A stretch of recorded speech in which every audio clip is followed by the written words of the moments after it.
La decapitación y la rebelión de México. Durante el quinto mes indígena llamado Toxcatl, se realizaba una de las fiestas religiosas más importantes del calendario, en honra del dios Tezcatlipoca, señor de la noche y patrón de los hechiceros y de la guerra. En la ceremonia al dios se sacrificaba anualmente un mancebo sin tacha, encarnación de Tezcatlipoca, al que durante un año se colmaba de deleites y placeres de la carne. Pero al llegar al día de la veintena de Toxcatl, señalado como el de la culminación de la ceremonia calendárica, las mujeres que lo acompañaban y que simbolizaban a las diosas de las flores, el maíz y la sal, lo abandonaban. Y después de ofrecérsele los postreros banquetes y homenajes, el mancebo, imagen de Tezcatlipoca, marchaba solitario a uno de los oratorios ribereños de la laguna, en donde sin ayuda ascendía las gradas de la pirámide, rompiendo en los sucesivos escalones las 375 flautas que había tañido durante el año. En la terraza de la pirámide se le despojaba de sus atavíos y riquezas materiales para simbolizar así, dice Sahagún, que todos los deleites y bienes temporales habrían de terminar en dolor y en miseria. Finalmente, se le echaba sobre el Texcatl, o piedra de los sacrificios, y se le sacaba el corazón para ofrecérselo al dios.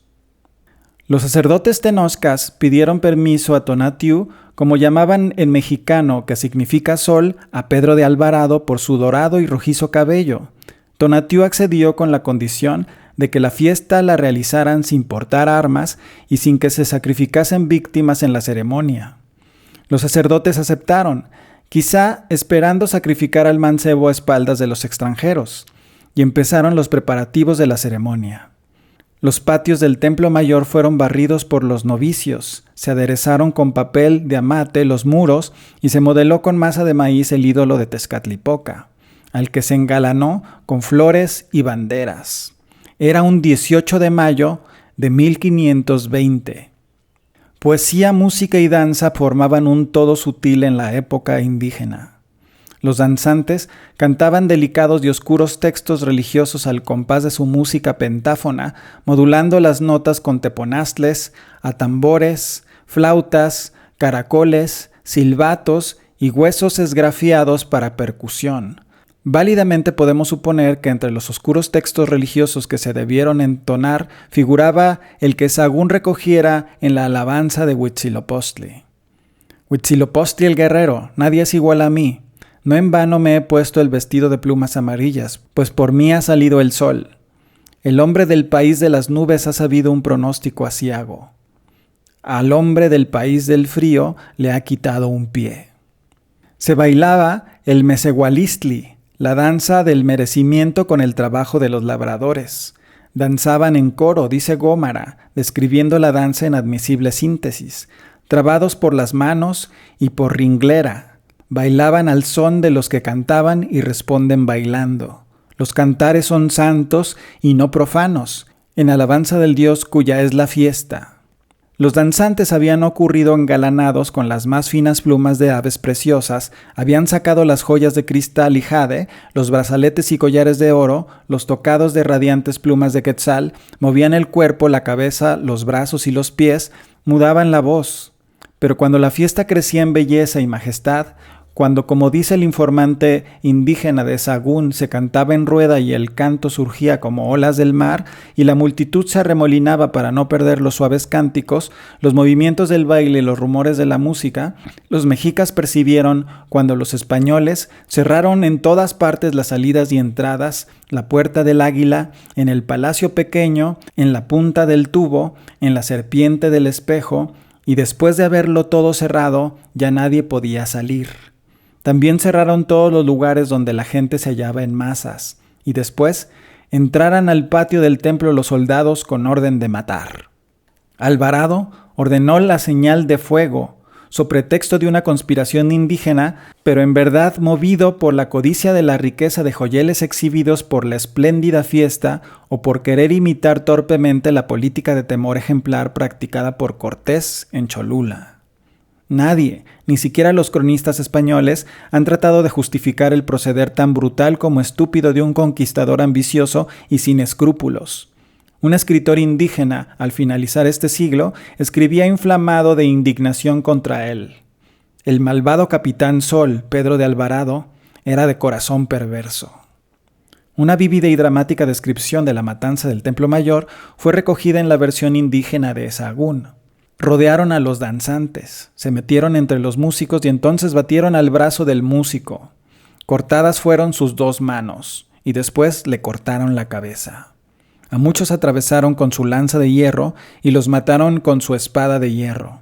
A algunos atravesaron por detrás. Inmediatamente salían sus intestinos, algunos les desgarraron la cabeza, y si alguno inútilmente se esforzaba en correr, entonces arrastraba sus entrañas. Quien quería salvarse ya no podía dirigirse hacia ningún lado. Quien quería salir, lo herían ahí. Algunos lograron salvarse escalando los muros, otros se refugiaron en las casas de los sacerdotes y se salvaron allá. Otros se salvaron entre los muertos, fingiéndose muertos, pero si alguno de ellos se levantaba un poco, quien lo veía lo mataba, y la sangre de los caudillos corría como agua. Entonces escuchó el grito de guerra. Los jefes de la tribu que quedaban corrieron en busca de sus flechas y escudos. Un clamor general se levantó en la ciudad, convocando a los guerreros. Una nube de flechas y piedras cubrió a los teules y los obligó a replegarse a su cuartel en el palacio de Axayácatl. Entre los nuevos caudillos entra en la historia por vez primera Cuauhtémoc, el joven príncipe de Tlatelolco. Sin embargo, su actuación todavía no es suficientemente clara, aunque un hecho la haga indiscutible. El Tlacoxcalcatl, o general de Tlatelolco, Izcuauhtzin, permanecía preso con Moctezuma. Durante los días que siguieron a los españoles se atrincheraron en el palacio de Axayácatl. Casi perdió Tonatiuh contacto con los de Cortés. Los indígenas no acudían con bastimentos y las desiertas calles hablaban elocuentemente a los españoles de la decisión indígena. Mientras en las cercanías del palacio, los guerreros armados con sus escudos de combate, sus espadas, arcos y hondas batían a cualquiera que quisiera abandonar el edificio. Alvarado, por otra parte, roció de saetas, de ballestas y de disparos de fuego a los combatientes de México. Tonatiuh, sin embargo, intentó buscar la paz amparándose en la intocable persona de Moctezuma. Izcuauhtzin, el general Tlatelolca, también prisionero, fue obligado a asomarse a los pretiles de las azoteas a hablar con los suyos, a los guerreros de Tlatelolco y México. «Mexicanos», gritó, «os ruega Moctezuma que lo oigan. No igualamos en fuerza a los españoles. De poner el arco y los escudos, pues no debéis olvidar a los niños y a los ancianos, a los indefensos. Moctezuma ha sido encadenado con hierro a los pies». Un grito de cólera unánime estalló. «¿Qué dice ese vil de Moctezuma? Ya no somos sus vasallos», y el grito de rabia y el estrépito de guerra fue acompañado por una lluvia de flechas y piedras que oscureció el sol. Alvarado todavía habría de cometer un error más. A instancias de Moctezuma dejó libre a Cuitláhuac, también prisionero en el palacio, para que, decía el soberano de México, recomendara la paz a los mexicanos. Pero el valeroso señor de Iztapalapa, Cuitláhuac, salió de la infamia de la prisión a ponerse a la cabeza de los suyos. Y mientras Cuauhtémoc surgía a la historia como el caudillo de la rebelión, Cuitláhuac pasaría como el héroe de la expulsión y derrota de los extranjeros en la noche tenebrosa. Cuitláhuac ordenó el sitio de los teules. Desde los últimos días de mayo hasta el 24 de junio, los mexica estrecharon un cerco infranqueable alrededor de los extranjeros. La muerte era el castigo para quien violara el bloqueo del palacio. Muerte al que llevara víveres, muerte al que llevara noticias, así portara besotes de cristal, símbolo de la nobleza, o vistiera el ayate de los macehuales. La fuente tantas veces citada deja traducir la existencia de una cruel represión y purga de la nobleza partidaria de Moctezuma. Se les echaba en cara ser criados de Moctezuma, canallas y traidores. Los que pudieron se ocultaron. Más de un mes lunar permanecieron encerrados los españoles. Pero el sitio no debió ser lo suficientemente eficaz en los primeros días para que no pudiesen hacer llegar noticias a Cortés. Finalmente, los mexicanos tuvieron noticias de que Cortés, vencedor de Narváez, se aproximaba a México. Venía con gente de Tlaxcala y Zempoala, quienes cantaban sus cantares de guerra. Los tenoscas y tlatelolcas convinieron en ocultarse, en no dar el rostro a los españoles. Así, al penetrar en aquella imperial Tenochtitlan, Cortés pudo comprobar el viento de fronda que lo amenazaba. Era el día 24 de junio de 1520, cuando atravesó las desiertas calles, en las que, como asienta el propio Cortés, no se nos hizo honra ninguna en ella, ni pareció ningún señor, sino todo muy remontado y de mal arte. Cortés mismo nos ha explicado por qué regresó rápidamente a México. Visita la necesidad en que estos españoles estaban y que si no los socorría, demás de los matar los indígenas y perderse todo el oro y plata y joyas que en la tierra se habían habido, así de vuestra alteza como de españoles y míos, se perdía la mejor y más noble ciudad de todo nuevamente descubierto del mundo, y ella perdía todo lo que estaba ganando. Desde Texcoco, el Malinche tuvo noticias ciertas de la situación de Alvarado y los suyos. Allí recibió un mensaje de Moctezuma en el que se excusaba de toda culpa y le suplicaba que depusiera su enojo, pues a él le había pesado tanto cuanto a mí.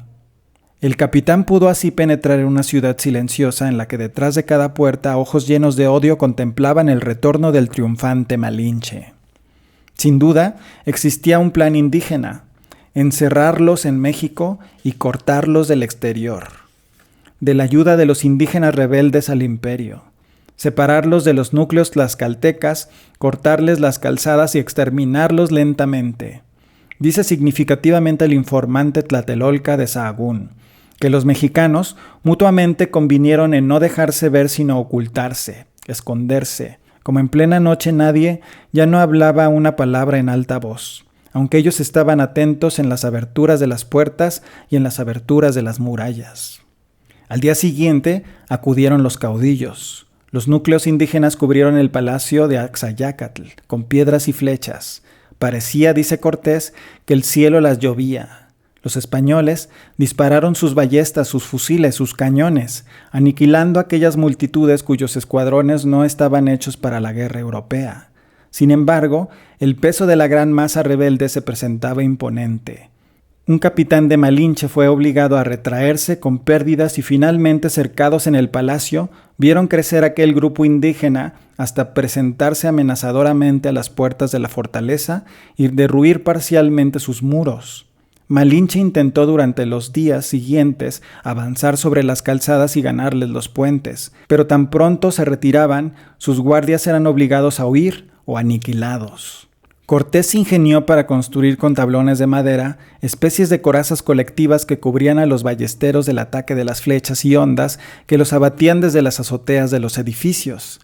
Pero aún acorralado decidió tomar a cualquier precio el templo mayor, la pirámide mayor, recién ganada por un grupo audaz de la nobleza indígena, experta en el arte de la guerra. Se habían abastecido de agua y alimentos, flechas, piedras y troncones para rodar por la escalinata. Eran 500 hombres. Cortés, herido en un brazo, ordenó subir las escalinatas disparando sus armas. Los indígenas rodaron las vigas, lanzaron sus hondas, apretaron sus manos, pero todo inútilmente porque los españoles subían muy despacio, descargaban sus fusiles, tiraban con ellos. Al aproximarse a la terraza de la pirámide, los defensores que quedaban saltaron a las azoteas de los templos circundantes. Unos murieron al caer en el vacío, otros pudieron agruparse, pero finalmente todos fueron aniquilados. No escapó uno, dice el informante de Sahagún. Los que cayeron abajo fueron muertos por los soldados que estaban posesionados del atrio del templo. Los que se agruparon en las azoteas fueron lentamente exterminados.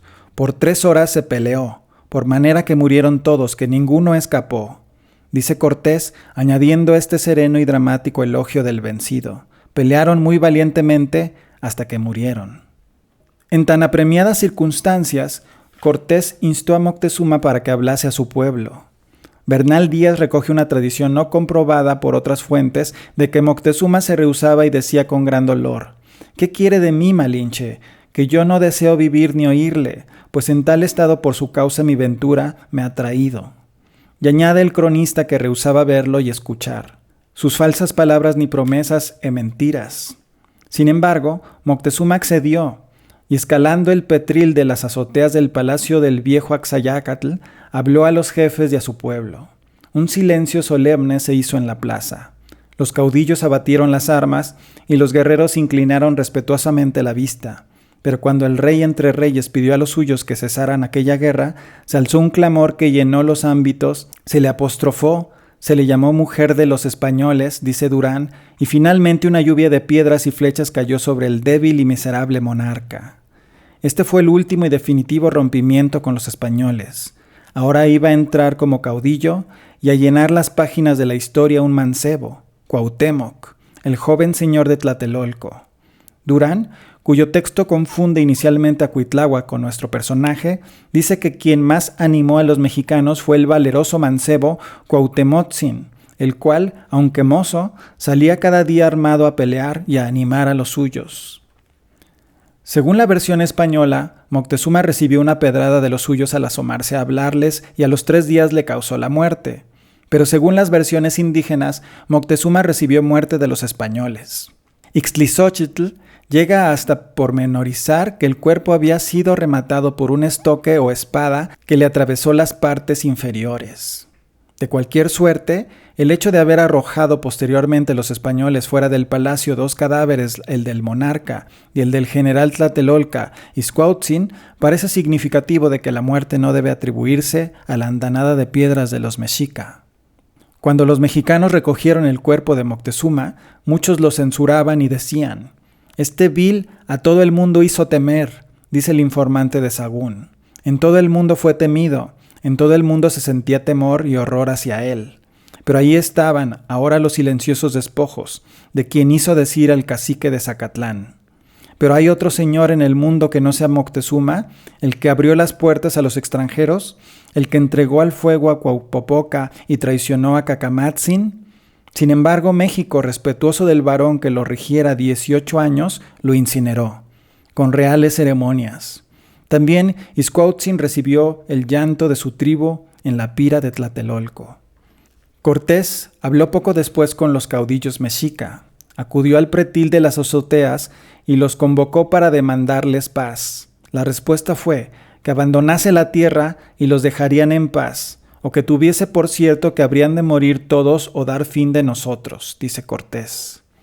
Nuevamente volvió a hablar con los caudillos de México en ocasión del descalabro sufrido en el Teocalli de Tenochtitlan.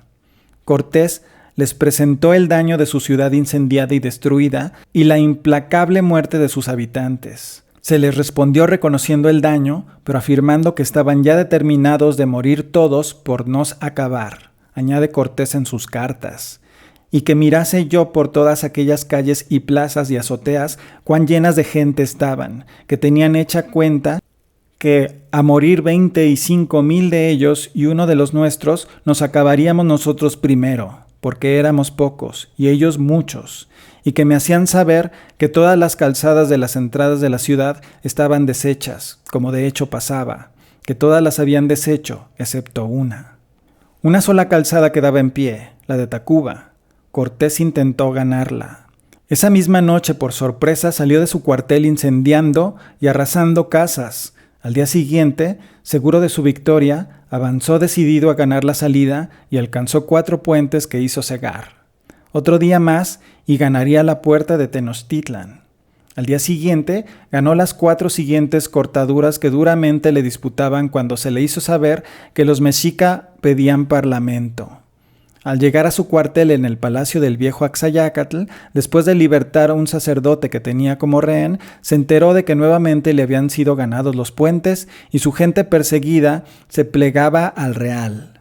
Cortés mismo volvió sobre los puentes, pero ya habían sido nuevamente ahondadas las cortaduras y el propio conquistador, aislado de los suyos, pudo escribir más tarde que si Dios misteriosamente no nos quisiera salvar, era imposible escapar de allí. La victoria indígena se extendió.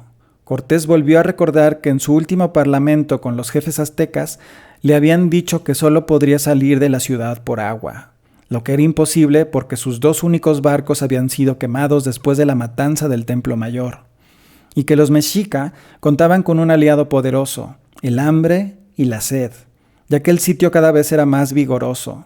Cortés decidió abandonar la ciudad antes de ser aniquilado utilizando la única calzada, por cierto bien vigilada, que no habían destruido los de México. Bernal, Díaz y Aguilar nos han transmitido noticias sobre el acontecimiento que precipitó el pánico y el deseo de abandonar la ciudad antes de ser exterminados por los indígenas. Un soldado, apellidado Botello, al que en su mochila habrían de encontrar enigmáticos cómputos, preguntas y respuestas astrológicas, había pronosticado que si aquella noche que venía no salíamos de México, que si más aguardábamos, que ninguno saldría con vida. Las supersticiones medievales debían todavía influir poderosamente en aquel grupo de aventureros, para decidirse a abandonar precipitadamente el recinto. Pero la adversa fortuna del soldado Botello lo habría de señalar entre los que murieron en la terrible noche de la fuga, y entre sus papeles, amén de un falo de badana, habrían de encontrar estas palabras: «Si me he de morir aquí en esta triste guerra en poder de estos perros indios». La noche del 30 de junio de 1520, Cortés decidió abandonar su preciada conquista, ordenó sus gentes y repartió el tesoro.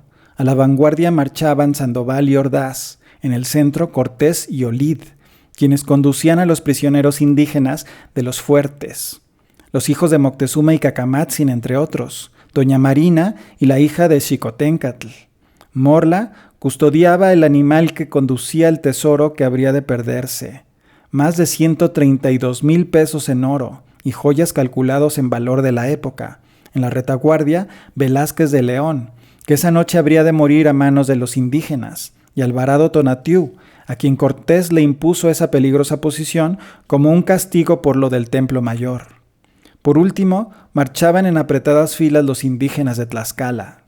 Cortés había hecho construir pontones móviles, de madera, para atravesar las cortaduras de la calzada despojadas de sus puentes.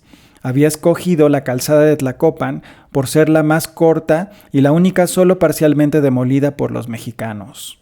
Repartió los joyeles restantes entre los soldados, el oro, la plata y el jade, porque solo apetecían el oro y los chalchihuites, dice el indígena Cristóbal del Castillo, traducido por el padre Pichardo. Y al punto los españoles llenaron de oro sus talegas hasta la boca, de suerte que ninguno hacía caso de las armas, sino de llevarse o cargarse de mucho oro. El peso del metal y de la piedra preciosa, el jade, habría de dificultar a los soldados españoles su huida en aquella noche lluviosa, y la ambición de riqueza habría de cavarle su propia tumba. Pero a los que pudieron salvar algo de oro, se los habría de arrebatar Cortés a la llegada a Tlaxcala. Una noche de neblina, de oscuridad y lluvia fue aquella del 30 de junio, que en el recuerdo de los españoles quedó imborrablemente como la noche triste, que la llamara Gómara, o la noche tenebrosa, que dijeron los documentos inmediatos al desastre. Al punto de la medianoche, Cortés dio la señal de partida y la consigna de silencio. Nadie hablaba, nadie osaba dirigir la palabra. Arrastraban silenciosa y penosamente sus pies en el fango. Marchaban vigilando el relincho de las bestias. Así pasaron 3 tajos, pero al llegar al cuarto, en lo que hoy es la avenida Hidalgo, al canal llamado Tolteca-Caloco, una anciana mexica que tomaba a esa hora agua con un cántaro, sintió la huida de los extranjeros y gritó a los suyos: «Mexicanos, venid a prisa, corred, que ya se salen nuestros enemigos. Ahora que es de noche se van fugitivos». En ese momento se oyó otro grito, el de un sacerdote del templo de Huitzilopochtli, y su grito fue acompañado del lúgubre tañido de los teponaztles y huehuetls. «Oh caudillos, oh mexicanos, nuestros enemigos salen, acudid sobre las lanchas de guerra y a los caminos». En pocos minutos sirvió de lanchas de guerra la laguna, mientras las azoteas se erizaban de guerreros armados de espadas, arcos y lanzas. Los caminos fueron cortados por una multitud cuyos gritos de combate llenaban de angustia a la columna fugitiva.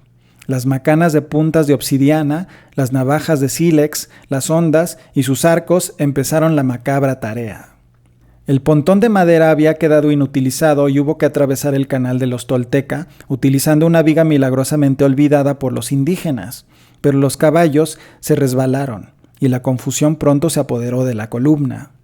La derrota y la confusión se hicieron más angustiosas. Los españoles se precipitaron a las aguas, pero solo algunos alcanzaron la otra orilla. Los más encontraron su muerte en las aguas o arrastrados por los mexicanos que los arrebataban de los suyos para el sacrificio de la guerra. Finalmente, el canal fue cubierto de seres humanos muertos y de caballos, hasta que los últimos atravesaron a la otra orilla, encima de los hombres y encima de los cuerpos, dice dramáticamente Sahagún.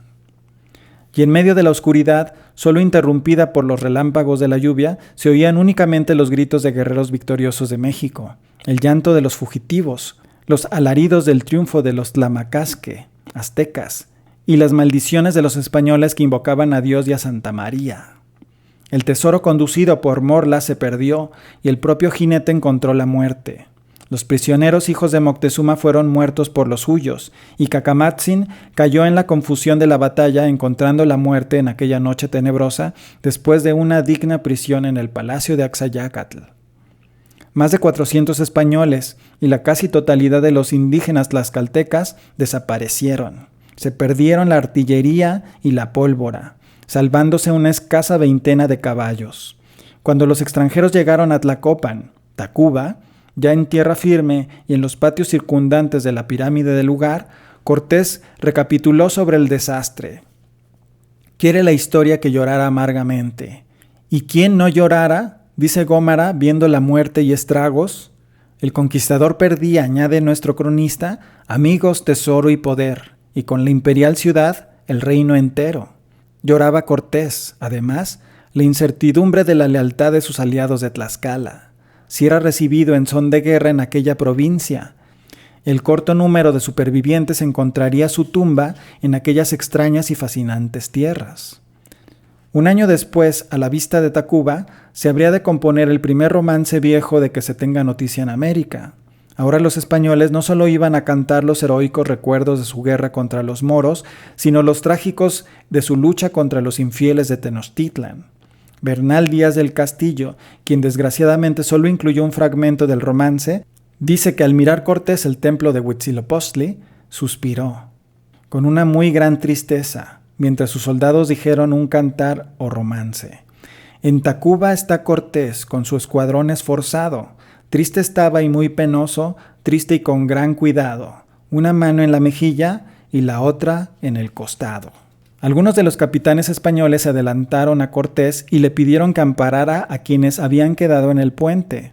Cortés respondió que quienes habían escapado había sido por milagro, y volvió sobre sus pasos, pero solo para encontrarse con Alvarado, que malherido, corriendo sangre, le informó de la inutilidad del regreso. Quienes quedaban atrás habían sido muertos o estaban irremisiblemente perdidos. Cortés ordenó a la exhausta tropa española y a sus aliados proseguir su marcha, alejarse del recinto mexicano. Volvieron a iniciar su penosa huida guiados por un indígena tlaxcalteca, seguidos de cerca por los mexicanos que los denostaban y combatían con sus hondas y arcos en medio de alaridos de guerra. Al amanecer de aquel día, alcanzaron las colinas del actual santuario de los Remedios. Allí, rendidos, heridos y hambrientos se hicieron fuertes, devoraron sus escasos bastimentos y bebieron agua. Por la noche, nuevamente en las sombras, volvieron a escapar marchando angustiosamente entre las veredas del valle. Pero aquel lugar quedó desde entonces como el supremo santuario de los españoles, y la Virgen del Amparo, de los Remedios, patrona de los conquistadores. Enderezaron sus pasos hacia el norte, Cuautitlán y Tepozotlán, pero antes pasaron por un pueblo otomí, enemigo de México, Teocalhueyacan. Ahí se les recibió pacíficamente, se les ofrendó, mientras anunciaba Cortés por boca de doña Marina: «No os preocupéis, no tardaré en regresar, regresaré pronto, pronto buscaré a estos, de aquí se gobernará, aquí estará la sede gubernamental, el mexicano será aniquilado». Añade el informante de Sahagún que los mexicanos cedieron Tepozotlán a los invasores, pero que sus legiones los provocaban persiguiéndolos. Los españoles, si alcanzaban a algunos, allí mismo les daban muerte.